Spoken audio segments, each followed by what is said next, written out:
ጣጣነኝ በቃ እቀማለሁኝ አጨሳለሁ እጣጣለሁ ከዛ እሁድ ከሳት ፌሎ ሄዳለሁ ወንብድናው እስከዚህ ደርሷል የፕሮቴስታንት ሐሰተኛ ነቢያቶችና ፓስተሮች ወንብድናቸው እስከዚህ ደርሷል የኦርቶዶክስ ተዋሕዶ ቤተክርስቲያን መምህራን ግን አንድ ቃል ቢናገሩ የሚጠብቃቸው ወይ እስር ቤት ነው ወይ ደግሞ ከሀገር መሳደድ ነው ይሄ ግለሰብ እግረኛው በተባለ ፖድካስት ላይ የሀገር መከላከያ ሰራዊት ደንብ ልብስም በመልበስ የተለያዩ የማህበረሰብ ክፍሎችን የሃይማኖት ተቋማትን ፖለቲከኞችን እንዲሁም የሃይማኖት አባቶችን ጭምር እንዳቻው ሲዘልፍ የሚያሳየው ቪዲዮ በበርካቶች ዘንድ መነጋገሪያ ሆኗል ክርስትና ስሜ ቀዳዶ ማረሚ ኪዳነ ማርያም ማለት ቀዳዶ ማረሚ ቀዳዶ ማርያም ማለት ኪዳነ ማርያም ማለት አይደለም ምስሉ ላይ የፈለገው ዋዳ ማርያም ነው ቀዳዶ ሚሊዮን ኪዳነ ሚሊዮን ክዳን መስሎት ነው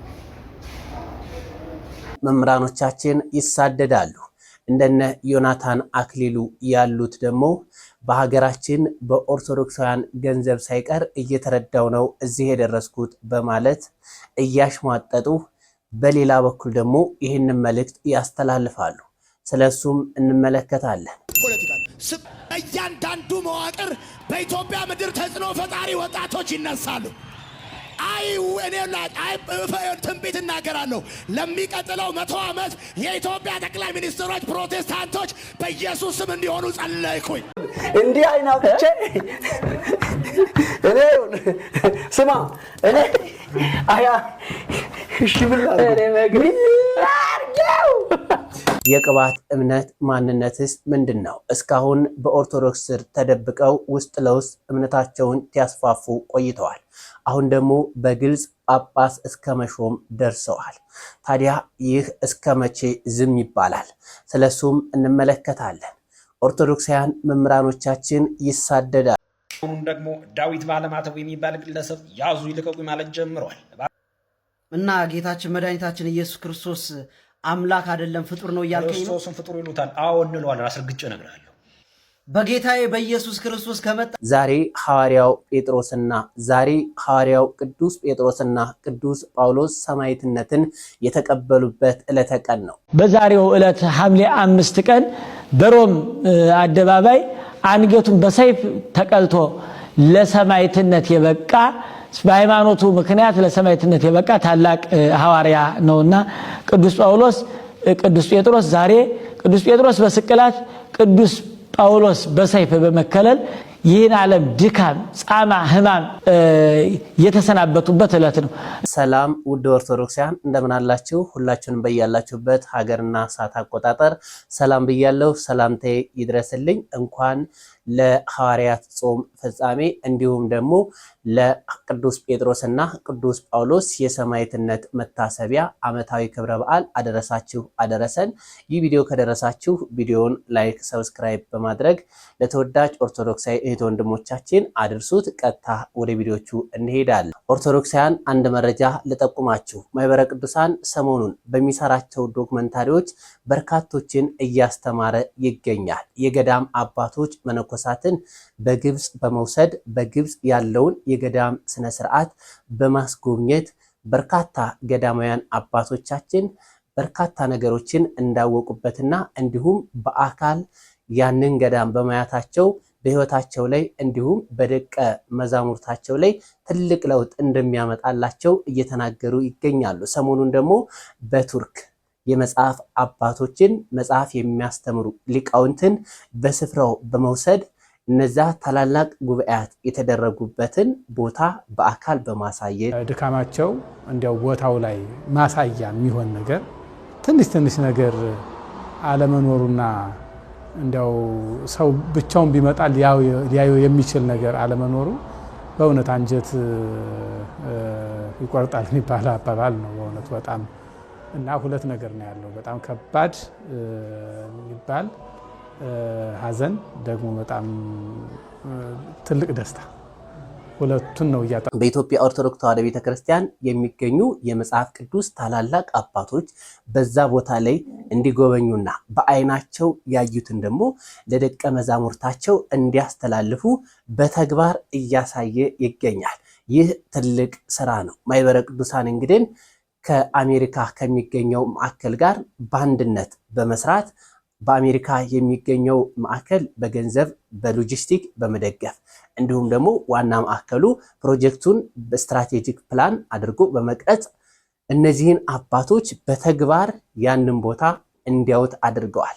እነዚህ አባቶች እንግዲህ በስራቸው በርካታ ደቀ መዛሙርቶች አሏቸው። በዛ ያዩትን ባይናቸው ያዩትን የባለፈው ዓመት የግብጽ ነው። ይሄኛው ደግሞ የቱርኩ ዋናው ዓላማ የቤተክርስቲያናችን መምህራን ሊቃውንት በተለይ ደግሞ የመጽሐፍ ቤት ጉባኤ መምህራን ቤተክርስቲያናችንን ለሚያስተምሩት ተማሪዎች የቱርክን ታሪክ ሁኔታዎችን ቦታው ድረስ ሄደው በማየት ያዩትን ሄደው ለተማሪዎቹ በመንገር የእውቀት ገቢተው እውቀት ለማስተላለፍ ሳይሆን እውቀቱን በአይምሯቸው ላይ አሳድረው ለህይወታቸው ለዘለቄታ ቤተክርስቲያናችን የሚጠብቁበትን መንገድ የሚማሩበት ይሆናል ብለን ነው የምናስበው። ግን በድጋሚ ማስታወስ የምፈልገው አሜሪካ ማዕከል ድጋፍ ነው እንጂ የሰጠው ጉዳዩን ዲዛይን በማድረግም ሆነ በአፈጻጸም ብዙ አስተዋጽኦ አልነበረውም። ከሄድ ነው ካቅማቸው እነሱም እንግዲህ የተለያዩ መልእክቶችን አስተላልፈዋል። አባቶቻችን ማለት ነው። ለመምህራኑ ያለው እንክብካቤ በእያንዳንዷ ጉዳይ የሚጨነቁትን ነገር ሳይ እንደው ዘወር ስል አንዲት መዝሙር ትዝ ትለኛለችና ኪነ ጥበብ የዘመራት አንዲት መዝሙር አለች። እዳ አለብን ተፈጣሪያችን። የመጀመሪያዋን አንጾኪያን ስተረጉማት ሐዋርያት ሄደው በዚያ ዋሻ ውስጥ ገብተው ከተማውን ለማስተማር እነሱ ግን በቤቱና እየኖሩ ከተማውን ክርስቲያን ለማድረግ ወይም ህዝቡን ክርስቲያን ለማድረግ የተጠቀሙበትን መንገድ ነው ማስበው። አባቶቻችንም እንግዲህ በዛ ቦታ ላይ ተገኝተው በመጎብኘታቸው ቁጭታቸውንም እንዲሁም ደስታቸውን አጋርተዋል። ቁጭታቸው በዛ ቦታ ላይ እንደሚታወቀው ታላላቅ ጉባኤዎች የተለያዩ ነገሮች የተደረጉባትና ክርስትናችን በጣም ተስፋፍታ የነበረበት ቦታ ነው። አሁን ግን ወደ ሙዚየምነት ተቀይረዋል። ወደ ሙዚየምነት የተቀየሩት ደግሞ ወደ መስጊድነት ተቀይረዋል። አንዳንዶቹ ጭራሽ ጠፍተዋል። ይህ ቅዱስ ጳውሎስ ያስተማረበት፣ ቅዱስ ጴጥሮስ ያስተማረበት፣ ሌሎችም ከዛ በኋላ የተነሱ ታላላቅ አባቶቻችን ያስተማሩበት እነ አንጾኪያ፣ እነ ኤፌሶ፣ እነ ቁስጥንጥንያ፣ እነ ኒቂያ ሰለስቱ ምዕት የተሰበሰቡበት የጠፉ ከሆነ በሌላ የተወረሱ ከሆነ ከዚህ የተሻለና የበለጠ ቦታ ማን ነው ሊኖር የሚችለው? የአባቶቻችን እናቶቻችን አጽም ይጠብቃል፣ ችግር የለም፣ ቃል ኪዳናቸው ይጠብቃል በሚል እንዳንኖር የነዚህ ሁሉ አባቶቻችን አጽም የማይጠብቀው ነው። የነ ቅዱስ ጳውሎስ አጽም አይጠብቅም፣ የነ ቅዱስ ጴጥሮስ አጽም አይጠብቅም፣ የነ ቅዱስ ዮሐንስ አፈወርቅ፣ የነ ቅዱስ ባስልዮስ አጽም አይጠብቅም፣ የነ ቅዱስ ቴክላ አጽም አይጠብቅም እያልን ብንዘረዝ የነዚህ ሁሉ ግን ጠፍቷል። የት እንደተቀበሩ ቦታቸው፣ መንበረ ጵጵስናቸው፣ ቤተክርስቲያናቸው ሁሉ ጠፍቷል። የለም ሙሉ በሙሉ 99.5% ሌላ ነው። ስለዚህ ካልሰራን ነገም የኛ እጣ ፈንታ ምን ሊሆን እንደሚችል አመላካሽ በጣም አስለቅሷቸዋል። ደግሞ ሌላኛው ደስታችን ብለው የገለጹት ነገር በዚህ ቦታ ላይ ተገኝተን ማየታችን ለደቀ መዛሙርታችን ለተከታዮቻችን በአካል ያየነውን በትክክል እናስተላልፋለን። ይህ በጣም አስደስቶናል ብለዋል። ታሪክ ራሱን ይደግማል ማለት ነውና አዲስ ነገር የለም ነው። ትናንት የተደገመው ዛሬ ይሆናል። አንዱ ያልፋል፣ ሌላው ይመጣል። የሚያስመካ ምንም የለም። ሰው የድርሻውን ሰርቶ ማለፍና በእግዚአብሔር መመካት እንጂ እኔ ያልነካም የሚል ሃይማኖት ያለውም የሌለውም ማለት አይችልም። የሚገባንን ነገር ሁነን ካልተገኘን እግዚአብሔር ክርስቲያን ስለሆነ ብቻ አይጠብቀንም። እንደገና ደግሞ ሌላውም ሰው ቢሆን እኔ ገንኝ እኖራለሁ ማለት አንችልም እና የሆነው ይሆናል፣ የሚሆነውም የሆነው ነው። ከሰማይ በታች አዲስ ነገር የለም። አዲስ መከራም የለም፣ አዲስ ትምህርትም የለም፣ አዲስ አክሊልም የለም። የትናንትናው መከራ ራሱን ይደግማል፣ የትናንትናው ክብርም ራሱን ይደግማል፣ የትናንትናው ልልናም መልሶ ይቀጥላል። ይሄንን እግዚአብሔር ያውቃልና መጨረሻችን ያሳምርልን። ማህበረ ቅዱሳን እንግዲህ እምነታችን ኦርቶዶክስ ተዋሕዶ ቤተክርስቲያናችን እንድጠነክር እስከዚህ ድረስ ጠለቅ ብሎ ስትራቴጂካዊ ፕላን በማውጣት እየሰራ ይገኛል። ይህንን ለማዘጋጀት እንግዲህ ከፍተኛ ብር እንደሚጠይቅ ይታወቃል። ታዲያ ማህበረ ቅዱሳን የሰራውን ስራ ሁላችንም በመግባት ስለ ክርስትናችን ታሪክ ለማወቅ ከፈለግን ዶክመንታሪው ከመጀመሪያው እስከ መጨረሻው ብናየው ሁላችንም ለውጥ እናመጣለን። ማህበረ ቅዱሳን ቴሌቪዥንን ገባ እያላችሁ ሁላችሁም እዩት እላችኋለሁ። ለመረጃ እንዲሆናችሁ ነው። እጅግ ጠቃሚ ነገርም ታገኙበታላችሁ። ዛሬ እንግዲህ ጾመ ሐዋርያት የሚፈታበት እንዲሁም ሐዋርያው ቅዱስ ጴጥሮስና ቅዱስ ጳውሎስ ሰማዕትነትን የተቀበሉበት ዕለተ ቀን ነው። እነዚህ አባቶች ለኛ ብዙ ዋጋን ከፍለዋል። ቅዱስ ጴጥሮስ በአንድ ስብከቱ ብቻ ከ3000 በላይ ኢአማንያንን ያሳመነ ነው። ቅዱስ ጳውሎስ ደግሞ እንዲሁም ከዛ ከማያምንና የክርስቶስ አማኞችን ከማሳደድ ወጥቶ ብዙ መልእክታትን የጻፈ ከ14 በላይ መልእክታትን የጻፈ ድንቅ ሐዋርያ ጌታችን መድኃኒታችን ኢየሱስ ክርስቶስ ልዩ ክብር የሰጠው ነው። እነዚህ ሁለቱ ታላላቅ አባቶቻችን ታዲያ በዛሬዋ ቀን ሰማዕትነትን የተቀበሉባት ልዩ ቀን ናት። እሷንም እናስባታለን። እስኪ ከመምህራኖቻችን ትንሽ እንከታተል። በዛሬው ዕለት ሐምሌ 5 ቀን በሮም አደባባይ አንገቱን በሰይፍ ተቀልቶ ለሰማዕትነት የበቃ በሃይማኖቱ ምክንያት ለሰማዕትነት የበቃ ታላቅ ሐዋርያ ነውና ቅዱስ ጴጥሮስ ዛሬ ቅዱስ ጴጥሮስ በስቅላት ቅዱስ ጳውሎስ በሰይፍ በመከለል ይህን ዓለም ድካም፣ ጻማ፣ ህማም የተሰናበቱበት ዕለት ነው። እንደውም የቅዱስ ጳውሎስ አንገቱ ከተሰየፈበት በኋላ አንገቱ ከተቆረጠ በኋላ አንገቱ 3 ጊዜ መሬት ላይ ተንከባላ ነበርና ከነዚያ ቦታዎች ላይ ጸበል ፈልቆ ዛሬ ህሙማን እንደሚፈወስበት እስካሁን ድረስ ሰው ሁሉ እየተጠመቀ ድህነት የሚያገኝበት እንደሆነ በዚያውም ዕለት ለነበሩ ክርስቲያኖች ጴጥሮስ ከተሰቀለ በኋላ ተገልጸውላቸው አይዟችሁ ጽኑ ብለው ምስክርነት እንደሰጡ የታወቀ ዕለት ነው። እንኳን ለታላላቁ አባቶቻችን ቅዱሳን ሐዋርያት ጴጥሮስ ወጳውሎስ የቅዱስ ጴጥሮስና የቅዱስ ጳውሎስ በዓለ ዕረፍት በሰላም አደረሰን አደረሳቸው።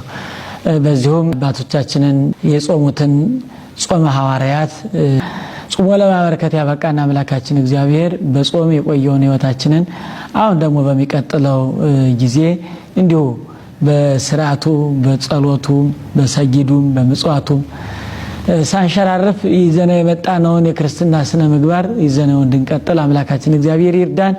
እንግዲህ ዛሬ ታላቅ በዓል ነው በእውነቱ ከ12ቱ ሐዋርያት ሁለቱ አንዱ ጴጥሮስ ከ72ቱ አርድእት አንዱ ደግሞ ቅዱስ ጳውሎስ ሁለቱ አባቶቻችን ታላላቆቹ አዕማድ የተሰኙ የቤተክርስቲያናችን መሰሶች ፈርቀዳጅ የዓለም ብርሃነ ቤተክርስቲያን አዕማድ ተብሎ የተነገረላቸው አባቶቻችን በተደጋጋሚ በዓላቸውን ታሪካቸውን በየገድላቱ በየመጻሕፍቱ የምንሰማላቸውና የምንማርባቸው መሪዎቻችን በኩር ሆነው ያሳዩን የክርስትናው ፈርቀዳጆች ታላላቆቹ አባቶቻችን በዓላት የምናከብርበት ዕለት ነው ዛሬና ዛሬ ቅዱሳን አባቶቻችን በሰማዕትነት ያረፉበት የዚህን ዓለም ህማም፣ ድካም፣ ጻማ የተሰናበቱበት ዕለት ነው። በረከታቸው አይለየን። የቅዱስ ጳውሎስ የቅዱስ ጴጥሮስ ረድኤት በረከት ከሁላችን ጋር ይሁን። መምህራኖቻችንን እናመሰግናለን። የሐዋርያት በረከትና ረድኤት በሁላችንም ኦርቶዶክሳውያን ላይ ይደርብን። ውንብድናው እስከዚህ ደርሷል። የፕሮቴስታንት ሐሰተኛ ነቢያቶችና ፓስተሮች ውንብድናቸው እስከዚህ ደርሷል። የኦርቶዶክስ ተዋሕዶ ቤተክርስቲያን መምህራን ግን አንድ ቃል ቢናገሩ የሚጠብቃቸው ወይ እስር ቤት ነው ወይ ደግሞ ከሀገር መሳደድ ነው። ክርስትና ስሜ ቀዳዶ ማረሚ ኪዳነ ማርያም ማለት ቀዳዶ ማረሚ ቀዳዶ ማርያሚ ማለት ኪዳነ ማርያም ማለት አይደለም። እሱ ሊል የፈለገው ዋዳ ማርያሚ ነው። ቀዳዶ የሚለውን ኪዳን የሚለውን ክዳን መስሎት ነው። ገብቷችኋል አይደል? ኪዳነ ማርያም ማለት ዋዳ ማርያሚ ነው እንጂ ቀዳዶ ማርያሚ አይደለም። ኤኒዌይስ ሰውየው ግን ያዝናናኛል። በበኩሌ እኔ ምን አይነት አካሄድ እንደሚሄድ አላውቅም። በነገራችሁ ላይ ሰውየው እንደዚህ አይነት ነገር በነገራችሁ ላይ ማንም የቆመ ቢመስለው እንዳይወርቅ ይጠንቀቅ ይባላል። ገብቷችኋል? እሱ እግር ስላለው እግሩ እንደዚህ ስቱዲዮ ውስጥ መረበሹ ይሄን ያክል አስፈላጊ ነው ብዬ አላስብም። እንደኔ አንድ እዚህ ጋር ማህበረሰብን እስካሰበ ድረስ ማህበረሰብን ነው የሚያሰደው። ገብቷችኋል አይደል? እዚህ ጋር ቀጥታ ሰው ምንድነው የሚያስበው? ቀጥታ እሱ አሁን ይሄ እንጀራ ያማራ ነው መብላት አልፈልግም ምናምን ብሎ ሲመጻደቅ የነበረ ሰው ነው። በነገራችሁ ላይ ማንም የማይሆን ነገር ከተናገረ በቀጥታም በተዘዋዋሪ ማህበረሰቡን የሚነካ ከሆነ ያልሰማው ማንም ይሁን እንደዚህ አይነት እርባና ቢስ እንትን ባህሪ ማሳየት ካራክተር ማሳየት እኔ ጥሩ አይመስለኝም። ትልቅ ሰው ነው እኔ እርግጠኛው ነኝ የምነግራችሁ። የኢትዮ ኤርትራ ጦርነት ላይ ዘምቻለሁ ያለ ሰውዬ ከሆነ እኮ ኦልሞስት እኮ 50 አመቱ እኮ ነው። አባቢ ራሱ ስንት አመቱ ነው? እንደዚህ አይነት ነገር አንድ ማህበረሰቡን ማሰደብ ነው። እናዘር ወይ ደግሞ እዛ ጋር ደስ አይልም። እና ለነገራችሁ የፈለኩት ዋናው ነገር ቀዳዶ ማርያም ማለት ኪዳነ ማርያም እሱ እንዳለው ኪዳነ ማርያም ሳይሆን ዋዳ ማርያም ነው። እሱ ቀዳዶ ማርያም ማለት ክዳን ነው። እሱ የፈለገው ኪዳነ የሚለውን ክዳን ብሎ ነው ያነበበው። አስተካክሉ። ግለሰቡ እዚህ ቪዲዮ ላይ የተለያዩ አካላዊ እንቅስቃሴዎችን ወይም አክሽኖችን ሲያሳይም ይታያል። በአሁኑ ሰዓት የግለሰቡ ድርጊትም የመከላከያ ሰራዊት ደንብ ልብስ በመልበስ የማህበረሰቡም ተከባብሮ የመኖር እሴት የሚሸረሽሩ መልእክቶችን ማስተላለፉ በበርካቶች ዘንድ ጥያቄ አስነስተዋል። እንደዚህ ያሉ ድርጊቶች የተቋሙን ስም በአሉታዊ ጎን እንዲነሱ ሊያደርጉ እንደሚችል እየተገለጸም ሲሆን በዚህ ጉዳይ ላይ ያላችሁን ሀሳብ አስተያየት በኮመንት መስጫ ሴክሽኑ ላይ በማጋራትም ተወያዩበት። ፈጣጣ ጎፍጣጣ ነኝ። በቃ እቅማለሁ፣ አጨሳለሁ፣ እጠጣለሁ። ከዛ እሁድ ከሰዓት ፌሎ ሄዳለሁ። አሩባ አንሆባ ጃሉሪያ ሰኩምባ በጠላቶች ላይ ሰይፍ ይሰካ። አድማሱ ስንት ብር አለ እጅ ላይ? 5 ብር አለ። ከዛ ውጪ ምንም የለም? ምንም የለኝ። ጓደኞች ካፒቴን ሆነዋል። እኔ አረቄ ካፒቴን ነው ኢየሱስ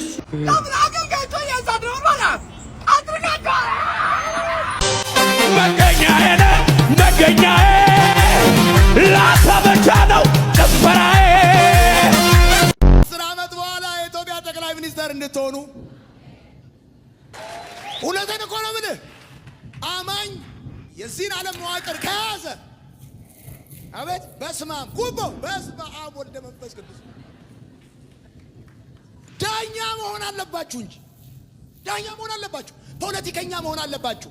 ክርስትናና ፖለቲካ አይቀላቀልም። ይቀላቀላል። በደንብ ነው የሚቀላቀለው። በደንብ ነው የሚቀላቀለው። በጣም ይገርም ነገር የምትለብሰው ልብስ እኮ ፖለቲካ ነው። ታውቃለህ? የምትበላው ምግብ ፖለቲካ ነው። በእያንዳንዱ መዋቅር በኢትዮጵያ ምድር ተጽዕኖ ፈጣሪ ወጣቶች ይነሳሉ። ትንቢት እናገራለሁ። ለሚቀጥለው 100 ዓመት የኢትዮጵያ ጠቅላይ ሚኒስትሮች ፕሮቴስታንቶች በኢየሱስ ስም እንዲሆኑ ጸለይኩኝ። መብቴ ነው መጸለይ። ምን ትዝ ብሎ ይመሰላችሁ? ይቅርታ ስለ ቪዲዮ ጥራት። ይሄን ቪዲዮ ሰራላችሁ እኛ ጋር ማታ ነውና ከመሸ ልቤ ሊፈነዳ ደረሰ። እንዲህ አይነት ወሮ በላ ዱርዬ በመልካም ወጣት አገሪቷን እያመሰ ያለ ሰው ተደላድሎ ከመንግስት ወርቅና ዳይመንድ መሬትና አዳራሽ አስቤዛና ውሎ አበል እየተከፈለው እንደፈለገ አገሪቷ ላይ የመናገር መብት አለው። ታዲያ ይሄንን ወሮ በላና ዱርዬ ሳይ ትዝ የሚለኝ የሚያንገበግበኝ የመምህር ምረታብ ጉዳይ ነው። መምህር ምረታብ አልናፈቃችሁ ጋይስ? አልናፈቃችሁ? ምረታብ ከነ ችግር ካለበት ያ እሳት የሆነ ነበልባል የሆነ አገልጋይ ምረታብ አሰፋ ናፈቀኝ። ያ በየቀኑ ያ በየሳምንቱ ያ በየ3 ቀኑ ጉባኤ እየዘረጋ ወጣቱን የሚያንጽልን ወጣቱን የሚያነቃው የማንቂያው ደውል ባለቤት ምረታብ አሰፋ እንዴት እንደናፈቀኝ ብታይ። ምረታብዬ ባለበት እግዚአብሔር ሰላም ያድርግ። እንዴት እንደወጣ እንዴት ወደዚህ ሀገር እንደማትገባ እናውቃለን። ነገር ግን በዚህ ሰዓት ለቤተ ክርስቲያን ታስፈልጋት ነበር። ከውጪ ከቤተ ክርስቲያን ውጪ አንተን ለማጥፋት ከመንግስት ጋር ሆነው ሸርበው አድብተው አጠፉ። ውስጥ ባሉ የጭቃሾች አገልጋይንን ባዮች ከአውደ ምሕረት ለዩ። በዚህ ሰዓት አንተ ነበርክ የምታስፈልገን። ሰው ሲርቅና ሲሞት አይደለም የሚመሰገነው ምረታብ። አዎ ዛሬ ሁሉም ሰው ናፍቀዋል። እርግጠኛ ነኝ እንደኔ ሁሉም ሰው ናፍቀዋል። አዲሱ ሚካኤል እስጢፋኖስ፣ ቦሌ መድኃኔዓለም፣ ገርጂ ጊዮርጊስ፣ ማኅደረ ስብሐት ልደታ ዛሬ አንተን ይናፍቋል። ወጣቱን በሃይማኖቱ እንድታነቃው የአዲስ አበባ ወጣትን ማተቡን እንዲያጠብቅ አገሩን እንዲጠብቅ ባንዲራውን እንዲያከብር ዛሬ ምህረተአብ ታስፈልገው ነበር። ምህረተአብ አሰፋ ታስሮ ከወጣ በኋላ የተለያየ የመንግስት ባለስልጣናት ሸርና ደባ እንዲሁም እኛው ጉያችን ውስጥ ባሉ ጧፍ ነጋዴ፣ ሲዲ ነጋዴ እያሉ ስም እያወጡለት ከውጭም ከውስጥም ፈተናውና መከራው መስቀሉ በስቶበት ይኸው ከሀገር ከወጣ ከራረመ። ወጣቱን ዛሬ ማን ያንቀው? በሃይማኖቱ ቀብረር ኮራ ብሎ እንዲሄድ ሰብሰብ ብሎ በአንድነት በጋራ ለመዘመር ለመማማር ምህረተአብ ያስፈልግ ነበር። ባንዲራን ለማክበር አገርን ለመጠበቅ ያስፈልግ ነበረ። ማንም ሐሰተኛ ነቢይ፣ ማንም አለሌ ፓስተር እንደፈለገ የሚሳደብበት እንደፈለገ የሚናገርባት አገር ላይ ምህረተአብ ግን መኖር ተከልክሎ መስበክ ተከልክሎ አገሩን ለቆ ከወጣ ከራረመ። ገና የዚህ ልጅ ግፍ እያንዳንዳችንን እንደ እሳት ይበላናል። ምህረተአብ ከአገልግሎት እንዲርቅ ከውጭም ከውስጥም ስዶልቱ የነበረ ምህረተአብን ዘርጥጦ ለመጣል ስትታገሉ የነበራችሁ ሰዎች እንኳን ደስ አላችሁ። ዛሬ ቤተ ክርስቲያን ከምንም በላይ አገር ከምንም በላይ ምህረተአብን ትፈልገው ነበረ። መምህር ምህረተአብ አሰፋ ባለበት እግዚአብሔር ሰላም ያድርግ። ወደ ቀጣዩ መረጃችን ስንሄድ የቅባት እምነት ጉዳይ ነው። የቅባት እምነት እንደሚታወቀው ላለፉት ዓመታት ተደብቆ ሲሰራ ነበር። በአሁኑ ሰዓት ደግሞ ጳጳሳት እስከ መሾም በአደባባይ በመውጣት የኦርቶዶክስ ተዋሕዶ ቤተክርስቲያን አማኞችን እስከ መሳደብ ድረስ ደርሰዋል። የቅባት እምነት ከኦርቶዶክስ ተዋሕዶ ቤተክርስቲያን ተለይቶ የወጣ እንደሆነም ይታወቃል። ኦርቶዶክስ ተዋሕዶ ቤተክርስቲያናችንም እንደማትቀበለው ይታወቃል። ታዲያ እንደዚህ አይነት ስራን የሚሰሩ ሰዎችን የሚመለከተው አካልስ እስከ መቼ ድረስ ዝም ይላቸዋል? እኛስ ለምን ዝም እንላለን? የቅባት ምንነትና ማንነቱስ ምንድነው የሚለውን አብረን እንከታተል። አሁን ደግሞ ዳዊት ባለማተቡ የሚባል ግለሰብ ያዙ ይልቀቁኝ ማለት ጀምሯል። እና ጌታችን መድኃኒታችን ኢየሱስ ክርስቶስ አምላክ አይደለም ፍጡር ነው እያልከኝ ነው? ክርስቶስን ፍጡር ይሉታል። አዎ እንለዋለን። አስረግጬ እነግርሃለሁ። በጌታዬ በኢየሱስ ክርስቶስ ከመጣህም አልንገርህ አይደለም ያዙ ይልቀቁኝ ገና ስታረድ ታየኛለህ። ስሰዋ ስለ ስሙ ገና ታየኛለህ። ስለ ቤተ ክርስቲያኔ ድርድር አላቅም። እንዳንተ ጌታዬ መድኃኒቴ ኢየሱስ ክርስቶስን በቅባተ መንፈስ ቅዱስ የባህሪ አምላክነት የባህሪ ልጅነት አገኘ ብዬ ማምን አይደለሁም። የሚገርማችሁ መፎክሩን ከላይ ላንብብላችሁ። ዜግነቴ ኢትዮጵያዊ፣ ሃይማኖቴ ኦርቶዶክስ፣ ወልድ አብ ወልደ ማርያም በቅባተ መንፈስ ቅዱስ ከበረ ብዬ የማምን አምላክነት ጸጋን በቅባተ መንፈስ ቅዱስ ነው ያገኘው ብለው የሚያምኑ እነዚህ እርኩሶች የካቶሊክ እርዝራዦች ናቸው። ሁላችሁም ጌታችን መድኃኒታችን ኢየሱስ ክርስቶስ የአማልክት አምላክ ነው እያላችሁ ጻፉልኝ። ለእንዳንተ አይነቱ በጌታዬ በኢየሱስ ክርስቶስ ላይ ለሚሰናፈጥ ቪዲዮ መስራት ፈልጌ ሳይሆን ከአንደበትህ ማንነትህን እንድትናገር ስለፈለኩ ነው። ሳልነግራችሁ ሌላም ጉድ አለ። ፓትርያርክና ጳጳስ ሁሉ አላቸው በቆጋ የተሾሙ የዛሬ 6 ዓመት። ቀጣይ ቪዲዮ መረጃ ይዤላችሁ እመጣለሁ። አካውንቴ በጣም ስለተጎዳ ሼር፣ ኮፒ፣ ሪፖስት እያደረጋችሁ አድርጉ። ጳጳሱ የሃይማኖት ችግር አለበት። ወልድ ዋህድ ብሎ የሚያምን የኢትዮጵያ ኦርቶዶክስ ተዋህዶ ጳጳስ ሳይሆን በቅባተ መንፈስ ቅዱስ ከብሮ የባህሪ አምላክነትንና የባህሪ ልጅነትን አገኘ የሚል የካቶሊካዊ እሳቤ ድኩም ርዕዮተ ዓለም ተሸካሚ ነው። ትላንት በምስራቅ ጎጃም የምናውቃቸው ከጫካ መውጣት የማይችሉ ቅባቶች ዛሬ የልብ ልብ አግኝተው በዚህ ጳጳስና ባለፈው ጳጳስ ፑሽ እየተደረጉ ቤተክርስቲያንን እየረበሹና ምዕመናንን እያወኩ ነው። እልባት ያስፈልጋል። አዎ ከቅባቶች ወገን አንድም የተማረ ስኮላር አታገኙ። ሁሉም መደዴና ሰገጤ ነው። ሁሉም ደግሜ እነግራችኋለሁ። ከቅባቶች ወገን አንድም የተማረ ሰው ስኮላር ቴዎሎጂያን አታገኙ። ሁሉም መደዴና ሰገጤ ነው። አሁንም ቢሆን የምስራቅ ጎጃም ኦርቶዶክሳዊ ምዕመን እልባት ይፈልጋል፣ መፍትሄ ይፈልጋል። ሲኖዶሱ እስካሁን ዝም ያለበትን መንገድ ምክንያት አናቅም። ወይንስ ሲኖዶሱ የቅባት ተባባሪ ነው? ምእመን የዚህን ያህል እስከሚጮህ በቅባት አንመራም እያለ አድማ እስከሚመታ ድረስ ሲኖዶሱ ምን እየሰራ ነው? አላማው ምንድን ነው? አልገባንም።